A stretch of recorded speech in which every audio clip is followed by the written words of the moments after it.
Amén. Oremos. Padre maravilloso, gracias que podemos juntarnos a estudiar tu palabra. Es lindo poder volver a reunirnos, a reencontrarnos de distintas partes del mundo, Señor. Queremos pedir, Señor, en estos momentos por aquella familia que está pasando por problemas difíciles, la hija de nuestra hermana, Señor, que nos pidió que oráramos por ella. Intercedemos por ella en el bendito nombre de nuestro Señor Jesús, quien nos dijo que todo lo que pidiéramos al Padre, Él lo hará, para que el nombre tuyo sea glorificado en el Hijo. Pedid, pedid en mi nombre, Él dijo, y yo lo haré. Qué linda promesa. Así que, Padre, es con confianza que queremos pedir que tú intervengas en aquel matrimonio, que no permitas, Señor, que el enemigo lo destruya, sino que, Señor, unas a la pareja y que se amen, Padre, y que ese matrimonio pueda llegar a ser un hogar feliz para que tu nombre sea glorificado. Bendito sea tu nombre, Señor. Gracias por escucharnos. Queremos pedir por los programas en Argentina, Chile, que estamos planeando. Abre las puertas si es tu bendita voluntad, Padre, para que podamos, Señor, tener el gozo de unirnos, Señor, allá y predicar tu palabra. Bendice a Mati en España y a su esposa. Guíalos, Señor. Acompáñalos, Señor, y prospéralos en ese lugar, que sean de gran bendición para muchos. Y pedimos por nuestros hermanos, hermanas, Señor, allá en Chile, donde han sufrido tanto por los fuegos. Pedimos por todos aquellos, Señor, que han perdido sus casas, que están sufriendo, que han quedado sin nada. Que tú los acompañes, Señor. Queremos pedirte de que en estos momentos de pérdida, que el corazón se abra como una flor a ti y que puedan, Señor, volverse, Señor, buscarte, y que de esta desgracia pueda, Señor, haber bendiciones para vida eterna, almas, Señor, que se entregarán para amarte y entregar su vida a ti. Gracias, Señor, en el nombre de Jesús. Amén. Amén. Amén. Muy bien, vamos entonces a comenzar un estudio extenso de las enseñanzas que nos caracterizan como pueblo, los fundamentales que son la base de nuestras enseñanzas, de nuestra característica, de nuestra identidad como pueblo. Somos un pueblo especial, ya lo vimos. Eso no nos da el derecho a tener orgullo espiritual, porque Dios no escoge a su pueblo porque son los mejores, sino porque son los peores. Así que, y esa es la realidad cuando vemos la realidad espiritual descrita del remanente. El remanente tiene grandes problemas espirituales, pero tiene el privilegio de ser el remanente. Y tiene el privilegio de ser los depositarios para llevar las grandes verdades que Dios ha entregado a su pueblo a través de las edades. Y producto de ser el último pueblo, Dios ha acumulado en nosotros el conocimiento de las edades. Somos nosotros un pueblo rico, si pudiésemos decir así, en cuanto a conocimiento. Tenemos amplio conocimiento de las escrituras que Dios nos ha dado. Tenemos conocimiento en cuanto a la salud, que el mundo recién está comenzando a descubrir. Conocimiento en cuanto a la educación, que el mundo aún no ha descubierto. Y así el Señor nos ha enriquecido para que podamos nosotros como pueblo representarle a Él. Así que no tan solo Dios nos ha dado conocimiento bíblico, Venga para acá. pero también nos ha otorgado conocimientos que nos harían a nosotros una luz en el mundo si nosotros como pueblo fuésemos fiel al conocimiento que Dios nos ha otorgado en todo aspecto de la vida. No ha habido pueblo en la historia de este mundo que ha tenido tanto conocimiento como se le ha otorgado al pueblo adventista. Somos un pueblo privilegiado que tristemente, porque somos rebeldes, no hemos usado las ventajas que Dios nos ha dado. Nos hemos rebelado contra el conocimiento, lo hemos ignorado, nos hemos ido por el camino del mundo, hemos escogido hacer nuestra propia voluntad, creyendo que nosotros podemos desarrollar caminos mejores. Pero cuando uno lee la Biblia y el espíritu de profecía, el conocimiento que el Señor nos ha entregado es maravilloso, es realmente increíble que Dios ha tomado el tiempo de darle a un pueblo tanto conocimiento como nos ha otorgado a nosotros. Entonces, hoy vamos a mirar el libro de Apocalipsis, el capítulo 2, el versículo 17. nos otorga dos de aquellas características que identifican al pueblo remanente. Ya vimos una de ellas ampliamente, que fue el espíritu de profecía, el testimonio de Jesús. Dice, entonces el dragón se enfureció contra la mujer y se fue a hacer guerra contra el remanente de la simiente de ella, los cuales guardan los mandamientos de Dios y tienen el testimonio de Jesús. En el capítulo 14 se vuelve nuevamente en el versículo 12 a enfatizar este aspecto de los mandamientos de Dios. Dice, aquí está la paciencia de los santos. Aquí están los que guardan los mandamientos de Dios y la fe de Jesús. Así que el pueblo remanente, el pueblo de Dios a través de las edades, siempre ha sido identificado porque ellos contienen el conocimiento, llevan consigo el conocimiento de la ley de Dios. El propósito de Dios no es tan solo tener un pueblo a través del cual este conocimiento sacro, santo, se transfiera de generación en generación, sino que el propósito mayor es tener un pueblo que sea obediente a sus mandamientos. La palabra guardan tiene doble significado en el griego, quiere decir aquellos que llevan consigo, que se les ha otorgado como conocimiento sacro. Es como cuando se va en una carrera y es esa carrera de relays que se llama, no sé cómo se llama en español, donde se pasa un palito, un batón de uno al otro. Ese batón es santo, es lo que si se les cae el batón se pierde la carrera y tienen que pasárselo al próximo corredor, al próximo atleta. De la misma manera, el conocimiento de la ley de Dios se ha ido pasando de generación a generación a generación en el pueblo de Dios para que ese conocimiento no se pierda. Pero el propósito no es tan solo el tener el conocimiento, sino que guardar el conocimiento a través de la obediencia. Entonces Dios desea tener un pueblo en las últimas horas de este mundo que sea obediente a sus mandamientos en presencia de una apostasía universal contra aquellos mandamientos y una violación universal de aquellos mandamientos. El mundo en el fin va a estar dividido entre dos grandes grupos, aquellos que guardan los mandamientos y aquellos que violan los mandamientos.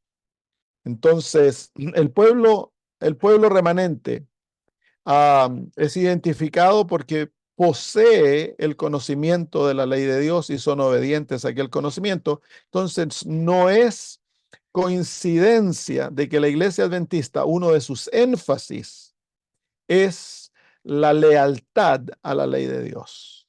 Es la proclamación de aquella ley. Dios nos ha levantado para cerrar la brecha que se hizo en el muro de protección, que es la ley de Dios. Se hizo una brecha, se hizo un hoyo a través del papado y Dios ha levantado a la iglesia adventista para que esa brecha sea reconstruida y la ley de Dios sea presentada en su totalidad al mundo.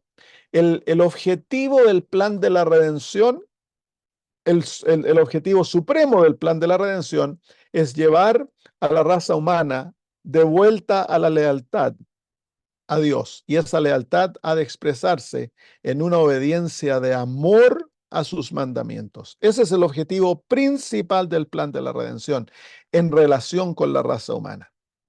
El perdón de nuestros pecados, el otorgar la justicia de Jesús, la muerte de Cristo, su vida perfecta. Todo el plan de la redención está centrado en exaltar la ley de Dios. Exaltar aquella ley maravillosa que es la manifestación gloriosa del carácter de Dios. Vamos al libro de Éxodo, entonces vamos a revisitar la ley. Éxodos capítulo 20. Éxodos capítulo 20, la primera vez que se escribe la ley de Dios. Hasta este momento, la ley de Dios había sido simplemente un conocimiento que estaba naturalmente establecido en el corazón del ser humano. Había un conocimiento universal de los principios morales de la ley de Dios. Uno se da cuenta de eso al leer el libro de Génesis. Había conocimiento de que el adulterio era pecado. había conocimiento del Dios verdadero, había conocimiento de lealtad, que la mentira, y habían todos los principios de la ley están ejemplificados a través del libro de Génesis, y eso nos muestra de que había un conocimiento universal que por principio, permanece, pero ha sido tergiversado, destruido en el corazón humano. Entonces Dios vio a bien el escribir su ley, el proclamarla audiblemente y luego escribirla en tablas de piedra, para que no hubiese confusión entre el error y la verdad, entre lo oscuro y la luz. Entonces, el hecho de escribir la ley hace el pecado más sobresaliente. Si había duda antes que las mentiras blancas eran contra la ley, que era pecado, entonces al escribir la ley queda totalmente denunciado cualquier aspecto del pecado. Entonces Dios escribe su ley para que el pecado quede sin excusa y sea exaltado en el sentido de que sobreabunde el pecado, para que luego cuando Él manifieste su gracia, la gracia entonces sobreabunde. Entonces vámonos a leer los 10 mandamientos y luego los vamos a analizar. Habló Dios todas estas palabras diciendo: Yo soy Jehová tu Dios, que te saqué de la tierra de Egipto, de casa de siervos. No tendrás dioses ajenos delante de mí. No te harás imagen ni ninguna semejanza de cosa que está arriba en el cielo, ni abajo en la tierra, ni en las aguas debajo de la tierra.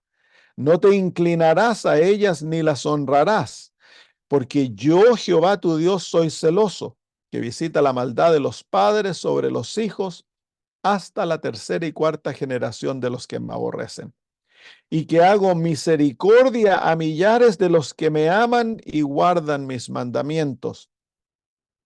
No temerás, no tomarás el nombre de Jehová tu Dios en vano, porque no dará por inocente Jehová al que tomare su nombre en vano.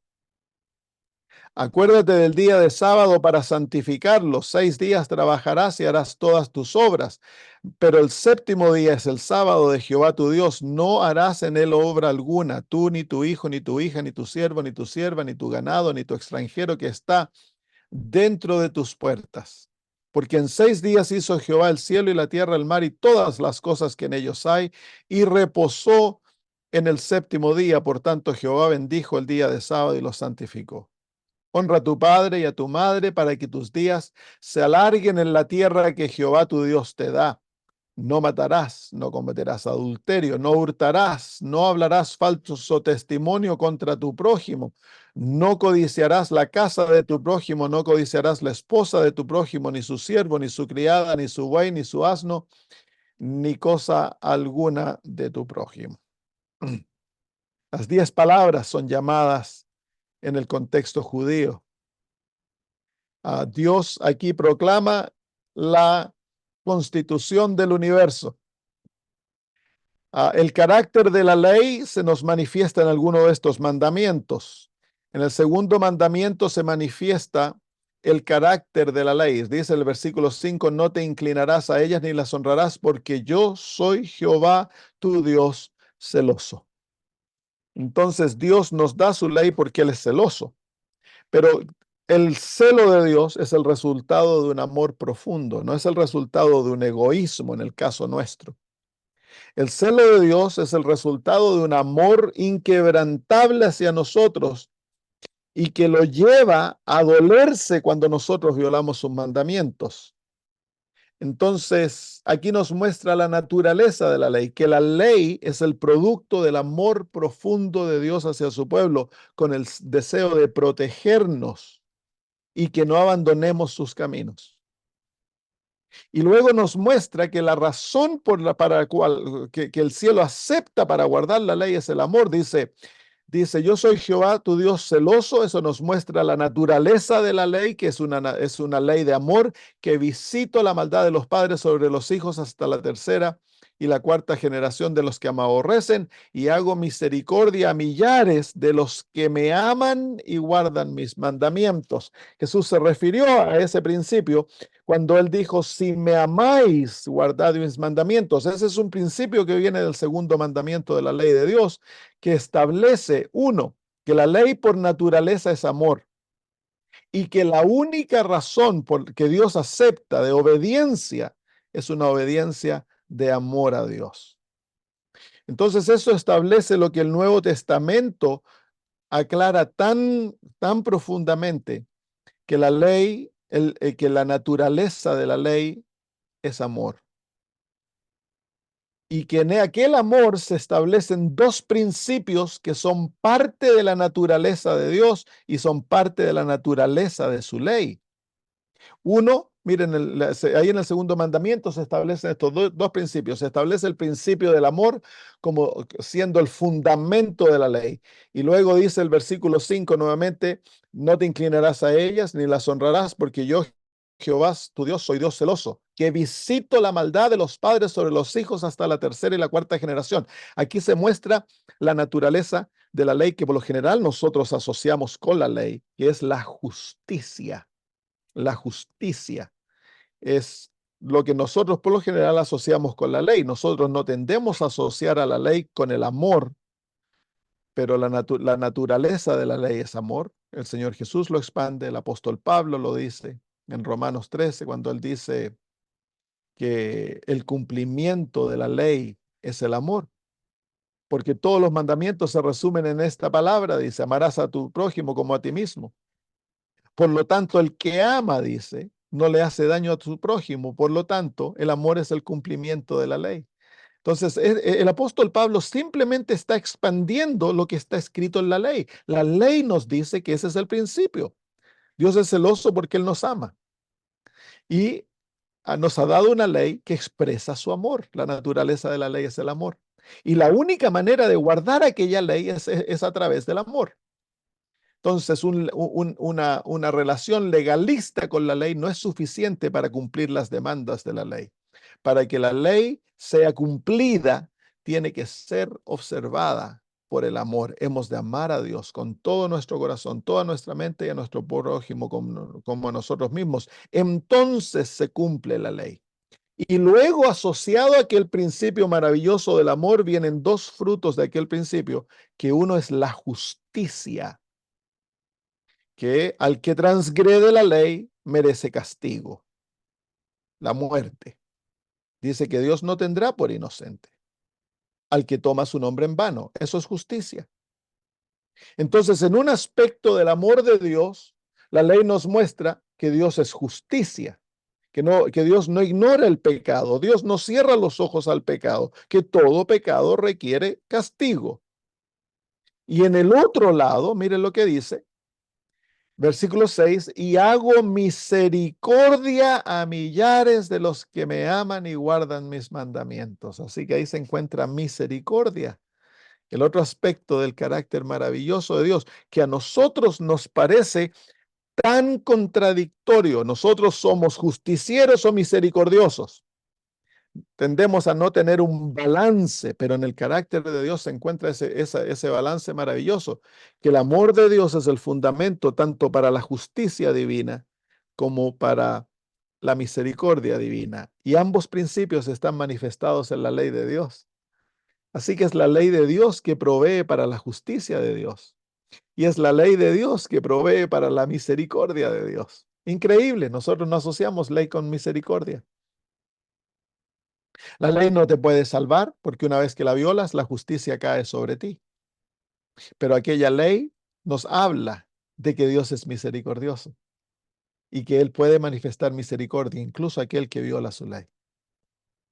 Entonces, la ley establece principios muy lindos que por lo general nosotros no tendemos a asociar con ley. Nosotros adventistas tendemos a tener una concepción de la ley bien negativa. Tendemos a ver la ley como el policía que castiga al pecador. Y esa es una función de la ley. Es la función que el apóstol Pablo enumera en el libro de Romanos. No, que la ley es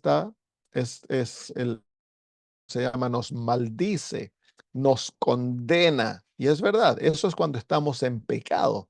Cuando estamos en pecado, la ley es el policía que nos pone las esposas y nos lleva a la cárcel. Estamos condenados. La ley no te puede librar de esa condenación, pero la ley te puede llevar a Cristo para que obtengas misericordia.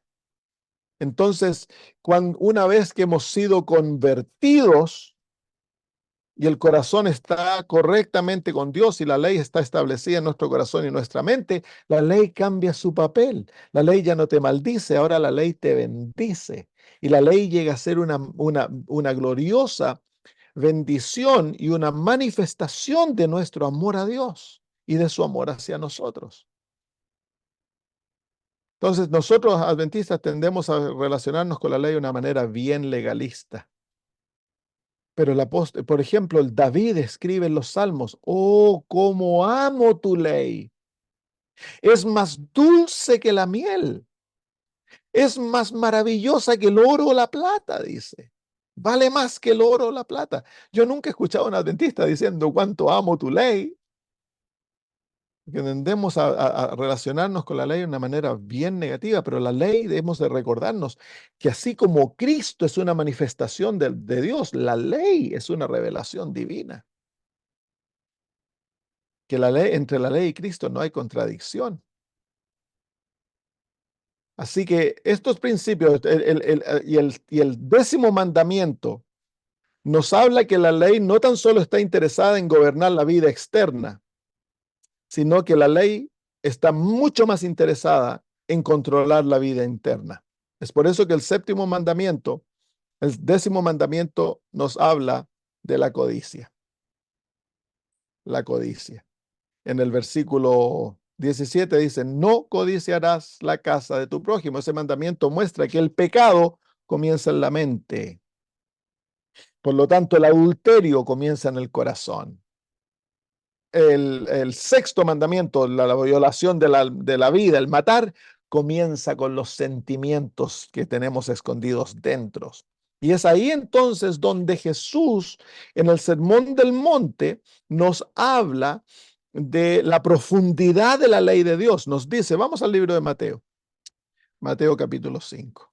Nos dice en el versículo 20, dice: porque os digo que si vuestra justicia no fuere mayor que la de los escribas y fariseos, no entraréis en el reino de los cielos. Entonces, Dios requiere una justicia mucho más grande que la de los fariseos. ¿Cuál era la justicia de los fariseos? Era una justicia externa. Y la ley está más interesada en lo interno que lo externo. La ley quiere controlar el corazón. Por eso es que en el nuevo nacimiento, en el nuevo pacto, Dios escribe su ley en nuestro corazón y en nuestra mente. Porque Él desea de que la ley esté asentada para controlar los pensamientos, los deseos, los motivos del ser humano. Cuando eso ocurre, entonces los frutos externos serán de acuerdo a los principios internos de la ley. Y esa es la justicia que el Señor desea que tengamos. Él desea que nuestra vida, la justicia, sea como la vida de Él. Que el Señor Jesús fue perfectamente obediente a la ley de Dios, 100%. Pero tú nunca lo ves, ah, ¿cómo se llama? Cachetoneándose, como decimos los chilenos, de que Él es obediente, de que Él es perfectamente obediente. Él no anda mostrándole a todos su obediencia. Para Jesús, la ley es como la ropa interior que llevaban los sacerdotes, la justicia, que es ropa interior. Uno no le anda mostrando los calzoncillos a todo mundo. De la misma manera, la obediencia a la ley debe ser algo que no es lo que primero se manifiesta. El que se cree santo y le anda diciendo a todos que él es perfecto, que él es obediente y anda persiguiendo a todos los que él cree que son desobedientes, él nunca ha aprendido a obedecer la ley de Dios. Porque la verdadera obediencia nos lleva a tener una vida de humildad, porque nos lleva al reconocimiento que no hay poder en nosotros para obedecer aquella ley, que se lo debemos todo a Cristo. Es por eso que el Señor Jesús nos dice que necesitamos una justicia mayor. ¿Y cuál es esa justicia mayor? Entonces ahí el Señor Jesús nos da varios ejemplos de la ley Uno está la ira, y que la ira es violación del sexto mandamiento. Luego está la, la ¿cómo se llama? Am, la codicia sexual, que es la violación del séptimo mandamiento. Luego está el divorcio, que incluye la violación del séptimo mandamiento. Está luego el hablar, el aprender a decir sí y no. Eso se encuentra en la violación del tercer mandamiento. El no tomar el nombre de Dios en vano, el no usar, el no jurar. El simplemente que nuestra palabra lo sea todo. Cuando decimos sí, es sí aunque se caiga al cielo. Cuando decimos no, es no aunque se caiga al cielo. El aprender a no mentir. Ahí se encuentra también el octavo mandamiento. Entonces el Señor Jesús nos está mostrando que la ley desea gobernar nuestra vida interior, que seamos correctos interiormente, que seamos santos interiormente, que seamos justos interiormente, que tengamos un corazón puro, que tengamos una mente santa. Ese es el propósito de la ley.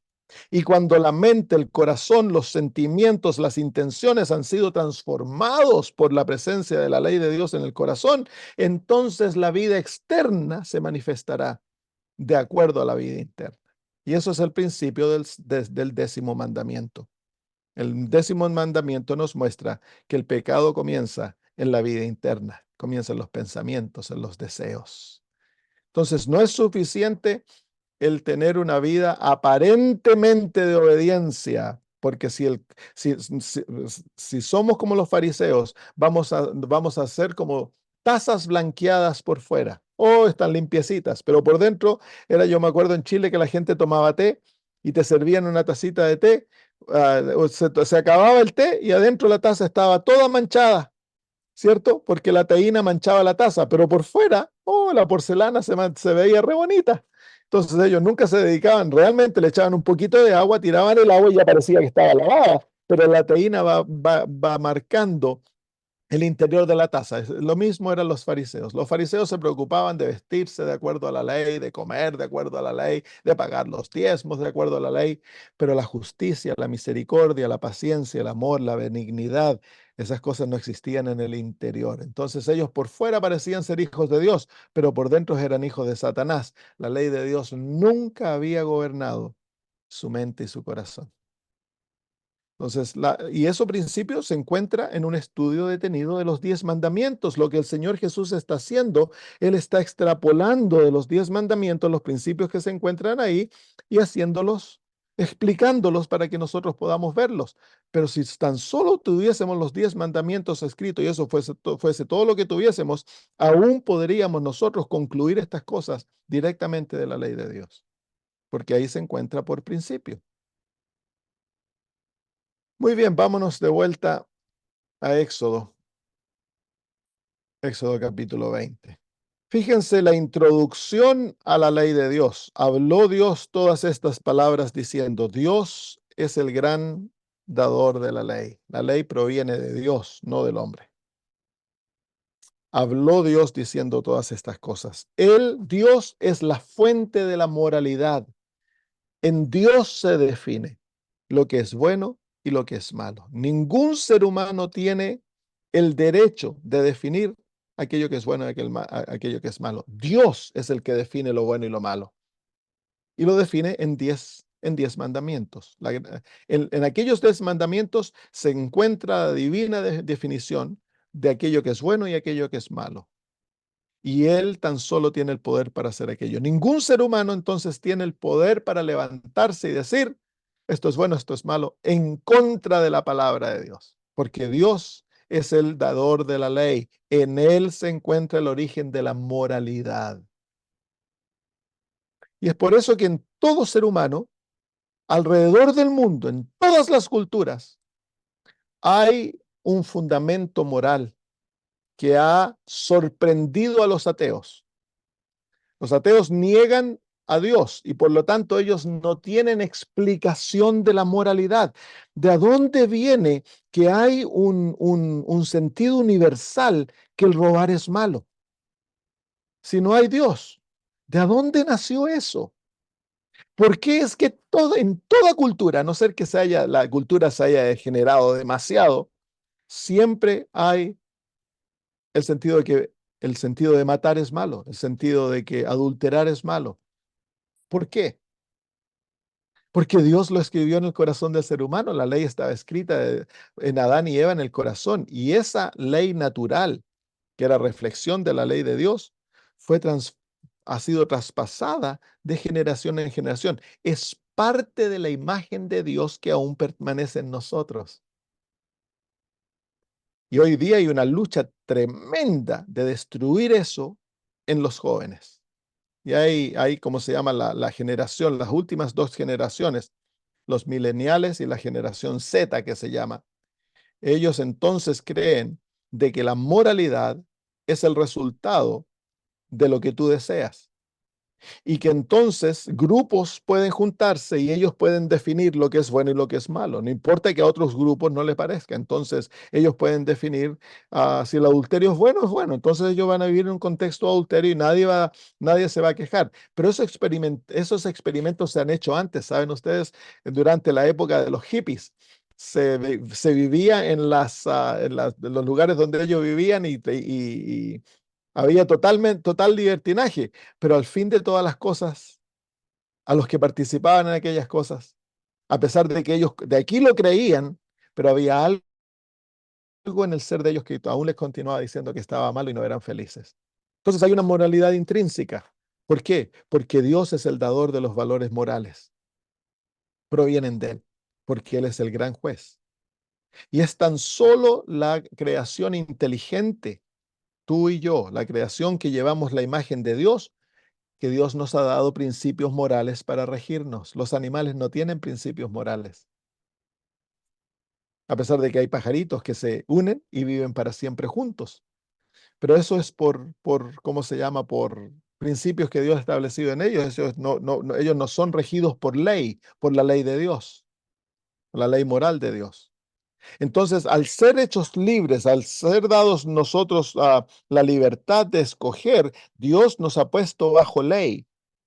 Y aquella ley entonces nos hace responsables ante Dios. Nosotros hemos de dar cuenta ante Dios por nuestras acciones. La ley demanda aquello y nuestra libertad demanda aquello. No hay libertad sin responsabilidad.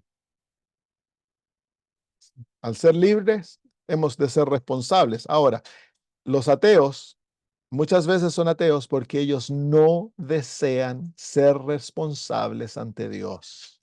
Ellos desean vivir su vida como quieren y al fin de todas las cuentas no darle cuenta a nadie. Y eso es imposible. La libertad demanda responsabilidad. Y Dios entonces ha definido la responsabilidad humana y de todo su universo moral en su ley, la ley de Dios. Muy bien, así que Dios es el dador de la ley. Luego dice el versículo 2, yo soy Jehová tu Dios. Así que la ley de Dios es dada en un contexto de una relación íntima y personal con Dios. Yo soy Jehová tu Dios. Y el mandamiento que específicamente exalta esto es el cuarto mandamiento de la ley de Dios. Mire, vengan a Ezequiel 20. Ezequiel capítulo 20. Versículos 12 y 20, dice, y les di también mis sábados que fuesen por señal entre mí y ellos, para que supiesen que yo soy Jehová que los santifico. Y luego el versículo 20, yo soy Jehová, no, santificad mis sábados y sean por señal entre mí y vosotros, para que sepáis que yo soy Jehová vuestro Dios. Así que el cuarto mandamiento de todos los mandamientos es el mandamiento que nos enseña que la ley de Dios nos ha dado como propósito para traernos en una relación íntima y personal con Dios. Así como el 10º mandamiento nos enseña que la ley es interna, que ha de gobernar nuestros deseos internos, el cuarto mandamiento, uno de los propósitos del cuarto mandamiento, es enseñarnos que el Dios del cielo desea ser nuestro Dios, tener una relación íntima con nosotros. El Dios del cielo es íntimo, un Dios que desea estar con nosotros. Es el Dios que le dice a Moisés que hagan un santuario para que yo habite entre vosotros. Él es el Dios Emanuel, Dios con nosotros. Es el Dios que lo deja todo y llega a ser un ser humano para poder morar entre nosotros. El Dios del cielo siempre ha buscado. Él fue el que en Génesis vino a buscar a Adán y a Eva, se acercó. Y la ley de Dios nos recuerda aquello, que Dios es nuestro Dios. Específicamente el cuarto mandamiento nos enseña que toda la ley tiene como propósito que vivamos en una relación íntima con Dios y que la violación de la ley destruye esa intimidad con Dios. Que el pecado nos aparta de Dios, que el pecado crea una separación entre el ser humano y Dios que es irreconciliable para el ser humano. Así que la introducción a la ley nos muestra cuán cercano Dios es a nosotros. Él es nuestro Dios. Él es Jehová nuestro Dios. Es muy lindo. Eso nos muestra también que en el contexto, que la ley de Dios tan solo puede ser observada cuando estamos en una relación viva con Dios. Dios no da una ley universal que todos a pena de muerte tienen que observarla, porque es imposible para el ser humano observar la ley de Dios. Dios le está dando su ley a su pueblo. Y que esa ley puede ser tan solo observada, obedecida, en una relación viva con Dios, cuando Él es nuestro, Él es mi Dios. Yo camino con Él, vivo con Él, le amo, confío en Él. Ese es el contexto de la observancia de la ley de Dios. Debe haber una relación de amor, como ya lo dijimos. Yo soy Jehová tu Dios, y luego dice que te saqué de la tierra de Egipto, de casa de siervos. Así que el propósito de la ley de Dios es libertar al pueblo de Dios y darle libertad porque éramos siervos del pecado. En el caso de los israelitas, Dios los saca de la esclavitud, los trae al monte Sinaí, les da una ley no para hacerlos esclavos, sino que para hacerlos libres. El propósito de la ley de Dios es libertarnos del pecado. El pecado nos esclaviza, la ley de Dios nos hace libres. Pero muchas veces nosotros pensamos lo opuesto, ¿no? Creemos que el vivir bajo ley nos hace esclavos, que para ser libres nosotros debemos hacer lo que nosotros queramos. Ese fue el movimiento hippie de los 50 y 60, ¿no? Hacer como tú quieras, complácete a ti mismo es la ley satánica. Y en aquella ley no hay libertad. En aquella ley hay una abnegación absoluta a la ley del pecado y de la muerte que mora en nosotros. Nos volvemos esclavos de Satanás. En la obediencia a la ley de Dios se encuentra plena libertad. Así que no hay libertad sin parámetros. No hay libertad sin límites. La libertad siempre tiene límites. La verdadera libertad se encuentra definida en las Sagradas Escrituras por la ley de Dios. La verdadera libertad se encuentra en el principio del amor, que es la base de la ley. ¿Cuál es el principio del amor? La abnegación propia, el no vivir para nosotros mismos. Primero vivir para Dios y luego vivir para mi prójimo. Eso es la verdadera libertad. Entonces el Señor aquí introduce la ley de una manera gloriosa, tan poquitas palabras, pero los principios son muy profundos, muy profundos. Es interesante porque la ley de Dios fue promulgada en el monte, ¿no? En el monte Sinaí. Luego Cristo subió a un monte para explicar y profundizar los principios de la ley de Dios, el monte de las bendiciones. Es en ese monte en el cual toma Jesús los principios de su ley, que es el corazón de su reino, y los expande para que nosotros entendamos que la voluntad de Dios no es destruir su ley, sino que establecer y cumplir su ley, tanto en Cristo Jesús y luego como en su pueblo. Así que en ambos montes la ley ha sido promulgada. Una, la letra de la ley, y en el otro, los principios de la ley son extraídos para que nosotros veamos la espiritualidad de la ley, que la ley por naturaleza es profundamente espiritual. Yo soy Jehová tu Dios, que te saqué de la tierra de Egipto de casa de siervos. Así que mientras los judíos estaban como siervos, estaban esclavos en la tierra de Egipto, ellos no podían guardar la ley de Dios. Era imposible. Era imposible para ellos guardar el sábado. Era imposible para ellos ser fieles. Llegó a tal punto que casi se olvidaron de aquellos principios maravillosos que eran naturales. Por lo tanto, Dios los tuvo que escribir. La esclavitud destruye en nosotros la imagen de Dios, destruye en nosotros el poder para obedecer la ley de Dios. Es imposible para un ser humano que está esclavizado al pecado, porque Egipto es símbolo del reino de Satanás, y la esclavitud de Egipto sobre Israel es simbólica de la esclavitud del pecado sobre nosotros. Nosotros naturalmente somos esclavos al pecado. Es imposible para nosotros, mientras permanezcamos esclavos al pecado bajo el poder del rey de Egipto, que es Satanás, obedecer aquella ley. Entonces Dios desea sacarte de Egipto. Él desea manifestarse en su vida a través de milagros, mostrarte quién es Él, y luego de que tú tengas una experiencia con Él personal, Él te lleva a los pies del monte Sinaí para que comprendas su ley y la desea escribir en tu mente, en tu corazón.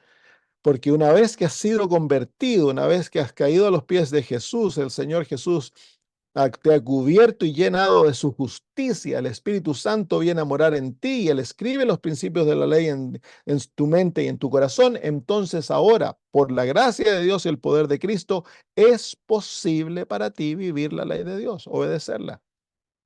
De otra manera, Dios no te podría juzgar ni castigar por desobediencia a la ley de Dios. Sería injusto para Dios haber castigado a Israel por violar su ley si Israel no podía guardar aquella ley. Así que el secreto de la obediencia a la ley se encuentra en una libertad de la esclavitud al pecado. Y eso ocurre cuando nosotros nacemos nuevamente, el Señor nos hace nueva criatura y Cristo viene a morar en nosotros a través de su Espíritu.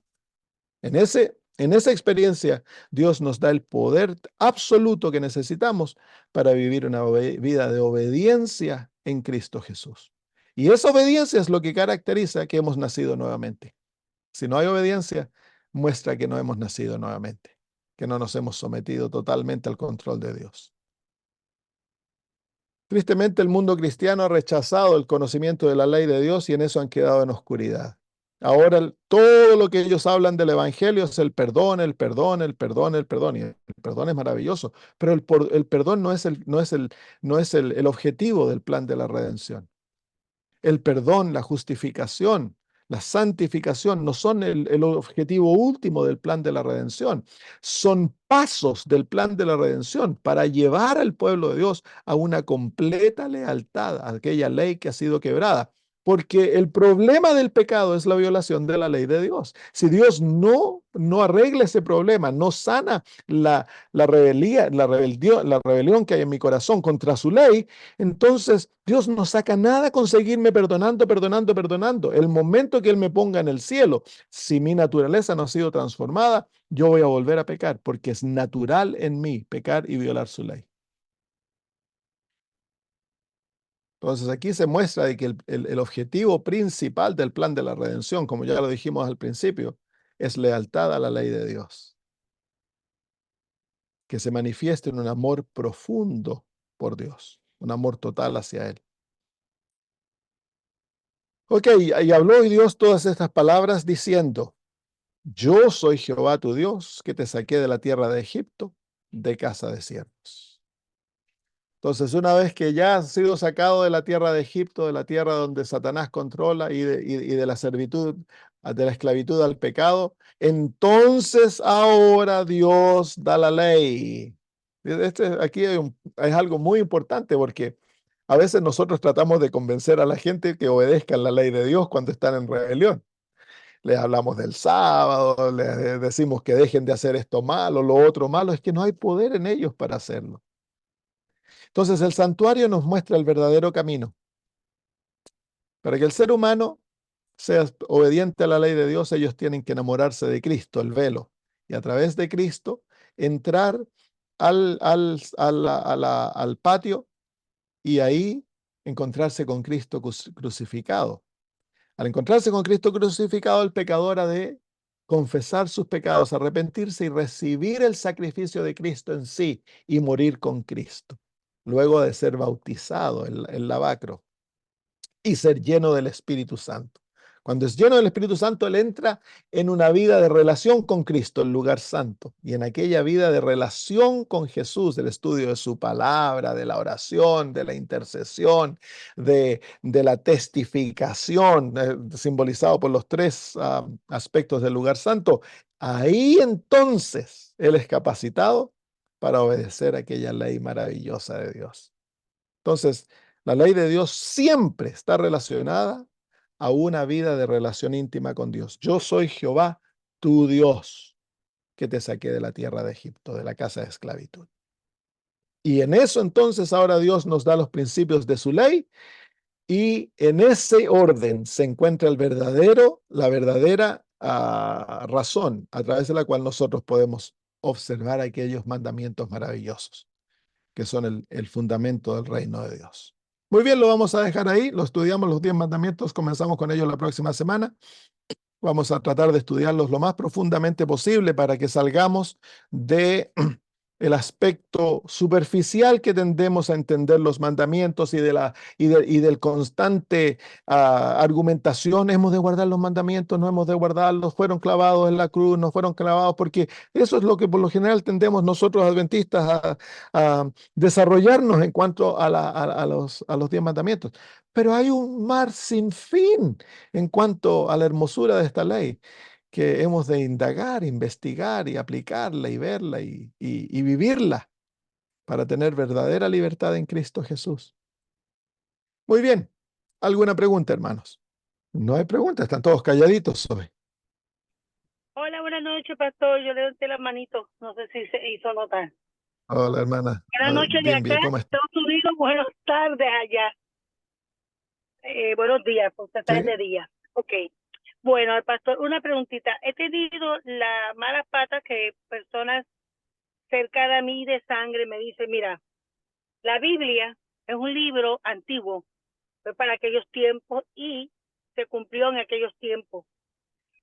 Yo no tuve una relación con Dios. Yo conocí una iglesia adventista, pero como no estoy en ella, pues no. Entonces, esos mandamientos, yo siempre los veo como el que lo quiere cumplir o no lo quiere cumplir, ese es problema de ellos, porque al fin y al cabo, yo soy policía y si tú matas, yo te voy a meter preso.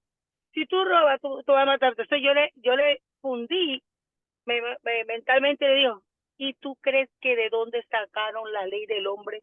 De que si matas vas preso, si robas vas preso. Entonces, si tú estás mintiendo, estás perjurando, en un juicio de perjurio, también te ponen la ley. Entonces, ¿tú te crees que eso fue inventado? Eso viene de los tiempos de de la ley mosaica. O sea, tú mismo te estás contradiciendo, no entiendes lo que tú estás hablando. Entonces yo le dije, lo que pasa es que el hombre fue que hizo eso. Quien hizo eso fue un hombre. ¿Cómo yo voy a entender? Yo no estaba ahí presencial. ¿Cómo yo puedo reputar? A mí, pastor, yo le voy a decir una cosa, pastor. Somos seres humanos. Y yo a través del tiempo, yo como contumaz y otras personas contumaz en un pasado, también yo era soberbia. Y a mí me dio ganas de caer encima a pescosar, porque yo digo, pero hello, tú te contradices, tú estás escuchando, te me dio ganas de darle bimbazo, porque yo, Señor, ¿cómo yo le puedo? Padre, yo soy oriunda, pero hello, yo quiero sacarle la mente a estas personas que ellos mismos se están contradiciendo. Yo argumentándole sin la Biblia, solamente dejándoles saber lo que realmente he aprendido a través de los años. ¿Cómo yo puedo reputarle? Deme un tip. Eso yo siempre lo tengo como una espinita. El día que lo vuelva a ver, reputar eso y conversar de nuevo de esa ley, que ellos dicen que eso fue abolado. Y yo digo, bueno, ¿cómo yo puedo hacer eso? Gracias, pastor. Gracias, hermana Dinvia. Es el típico conflicto que como adventistas tenemos con otras denominaciones, por supuesto, porque ellos son, así como nosotros hemos sido enseñados de la ley de Dios y que está vigente, ellos han sido enseñados de que no está vigente y que no hay que guardarla. Entonces, a lo mejor en vez de entrar en conflicto con ellos, uno tiene que tratar de primero establecer terreno común. Si son creyentes, Si no es creyente, no saca nada de argumentar en cuanto a la ley de Dios.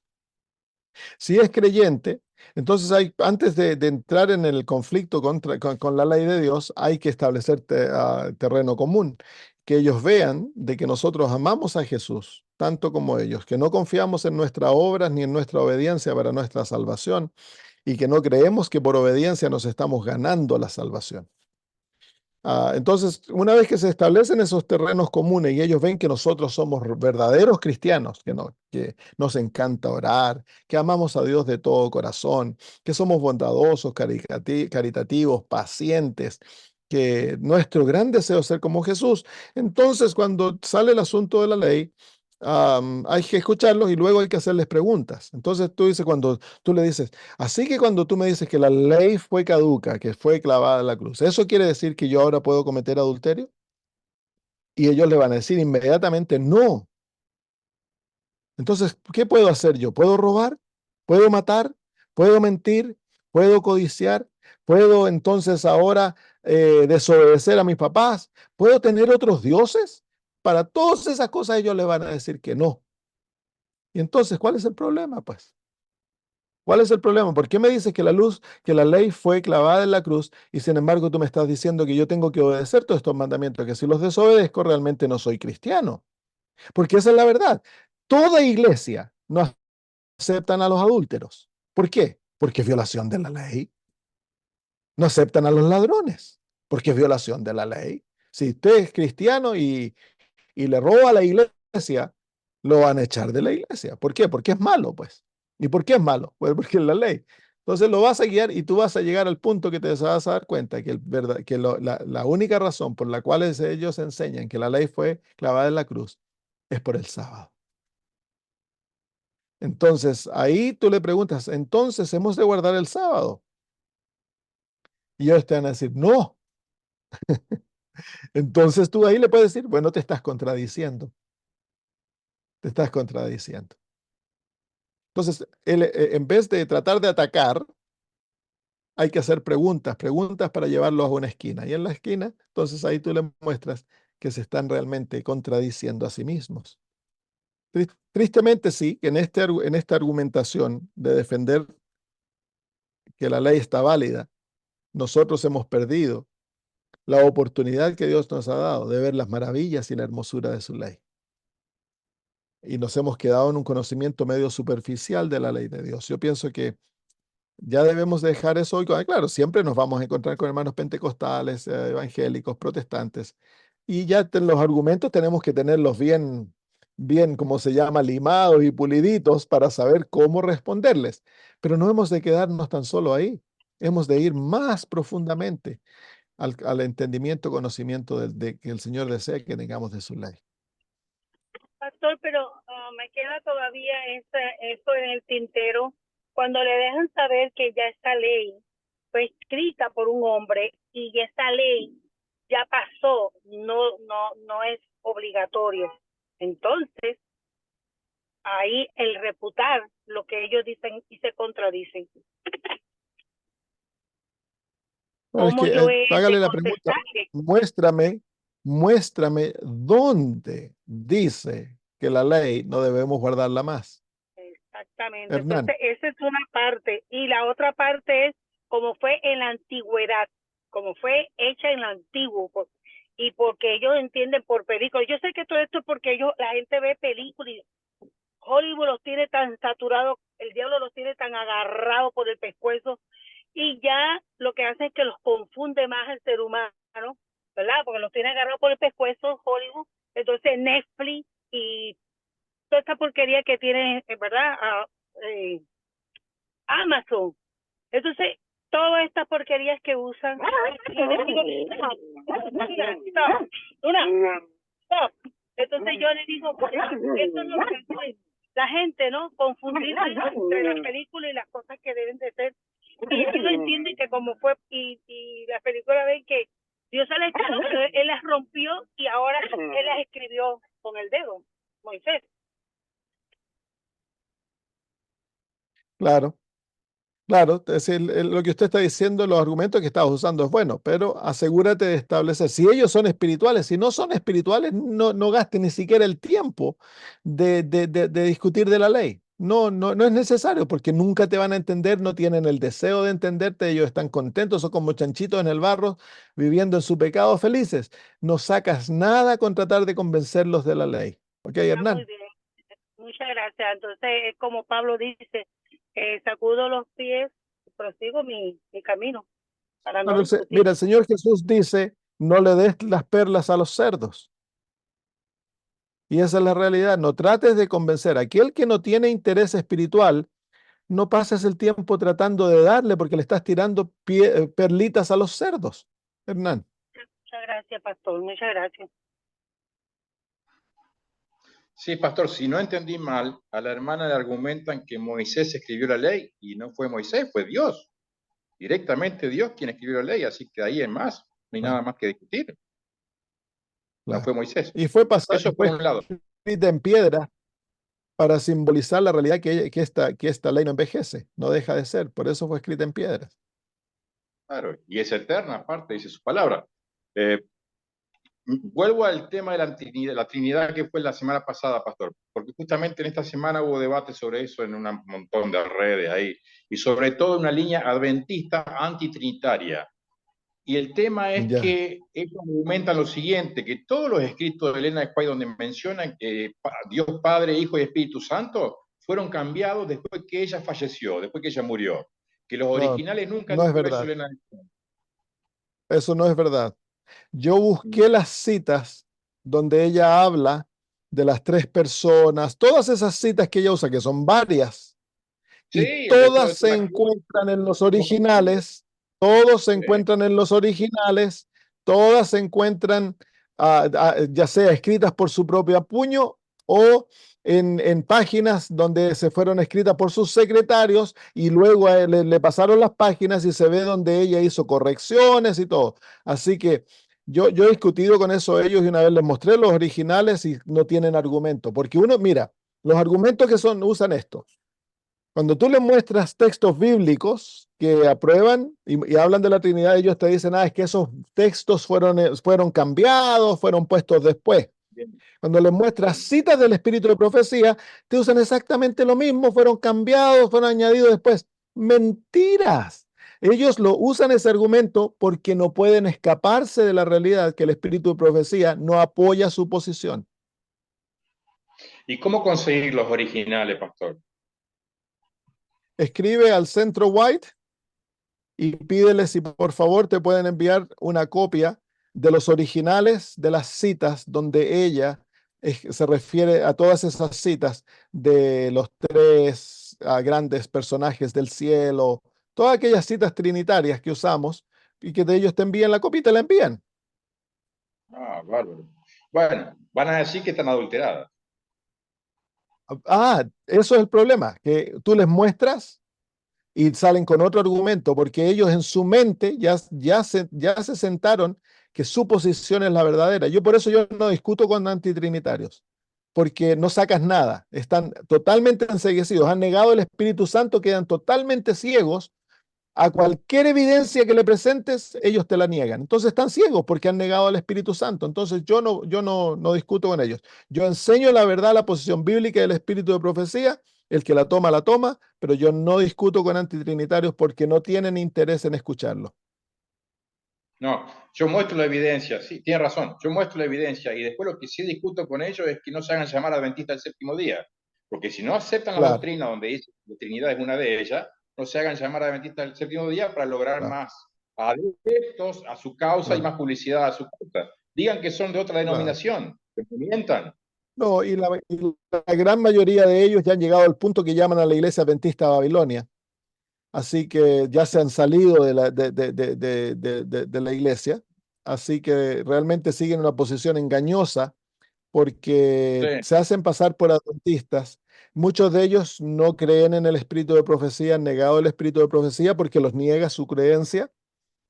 Y cuando tú presentas los textos de Elena de White, entonces ellos te dicen, no, si lo cambiaron, después que ella murió fueron añadidos. Mentira, son puras mentiras, esa es la verdad. Pastor, Sí, Melissa. yo le quería preguntar, acá el hecho de que el pueblo de Israel sale de Egipto, que simboliza un poco la esclavitud que tenemos con el pecado, ¿no es cierto? Ahora, hay Ujú. historias en la Biblia que muestran cómo Egipto termina siendo como un lugar de refugio a veces. Por ejemplo, Abraham, Jesús, ahora no se me Ujú. viene otro a la mente, pero nunca entendí eso. ¿Por qué hay momentos que Egipto es como el refugio para salvarse? Claro, no, es que en el caso de cuando Abraham va a Egipto, él no es esclavizado en Egipto. Entonces, eso nos muestra que nosotros vivimos en el mundo, no somos del mundo, pero vivimos en el mundo. Y Dios usa muchos aspectos del mundo para protegernos, para proveer a nosotros y todo aquello. A pesar de que el mundo por naturaleza es antagonista a la naturaleza de los hijos de Dios y el propósito por el cual nosotros estamos aquí. Pero en el caso de Israel, que fue esclavizado por Egipto, entonces ese cuadro de esclavitud de Egipto, donde no pueden guardar la ley de Dios, donde son forzados a ser infieles, básicamente, ese es el cuadro que nos presenta a Egipto como el reino de Satanás. Está bien, gracias, pastor. Tenemos el ejemplo de Ok, José, Daniel, claro, vivieron en el mundo, pero no como el mundo. claro. Pero el mundo siempre está en antagonía contra los principios divinos. Egipto y Babilonia siempre estuvieron en contra de los principios. Pero la esclavitud en estos países, entonces, en estos poderes, es simbólico de la esclavitud al pecado y a Satanás. Y la liberación que Dios hace para sacar a su pueblo y hacerlo pasar por el Mar Rojo y todas esas cosas, entonces símbolo del plan de la redención, de la manera que Dios obra por nosotros y nos lleva a una lealtad hacia Él y a vivir por Él. Muy bien, ¿quién es el otro muchacho que está contigo, Melissa? Es el chico que ha estado viviendo con ustedes, ¿cierto? Sí, ¿cuál es tu nombre? Se me olvidó tu nombre, muchacho. José, ¿Cómo estás? bien, ¿y usted? Bien, gracias a Dios. ¿Cómo te va, hombre? José Ignacio me llamó. No, ¿cómo te va? Dice. Sí, sí, no, pero ¿cómo te va? ¿Cómo te va? Bien, bien. Acá estamos. ¿Sí? ¿Sí? Sí, ya está, has salido de toda la adicción que tenías y todo. Sí, sí. Gracias a Dios, sí. Alabado sea Dios, qué bueno, José, lindo verte. Me hacía la Gracias. pregunta, ¿quién es? Y ahora me dice, es el muchacho que lloré y hablé con él, claro. Qué lindo verte, se te ve muy bien. Sí, Sí, tu rostro muestra alegría y bien, estoy contento de verte, José. me alegro entonces. Un abrazo. Gracias igualmente. Amén. Oremos y terminamos. Padre eterno, gracias por permitirnos contemplar tu ley, Señor. Qué maravillosa manifestación de quien tú eres. Pedimos, Padre, de que así como nos has sacado de la esclavitud al pecado y has puesto, Señor, tu Espíritu en nosotros, nos has llenado de la justicia de Cristo, nos has perdonado, lavado, nos has unido a ti, nos has dado el privilegio de ser tus hijos.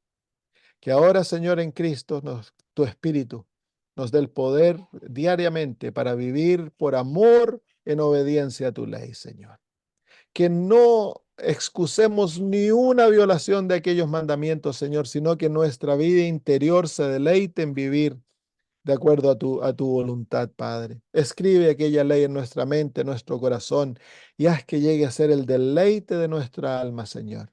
Gracias, Padre. Bendícenos al separarnos ahora, que podamos caminar contigo. Lo pedimos por Jesús. Amén. Muy bien, un abrazo para todos. Buenas noches, lo espero el domingo. Chao, chao. Chao a todos. Chao, pastor, muchas gracias. Duerman bien. Adiós.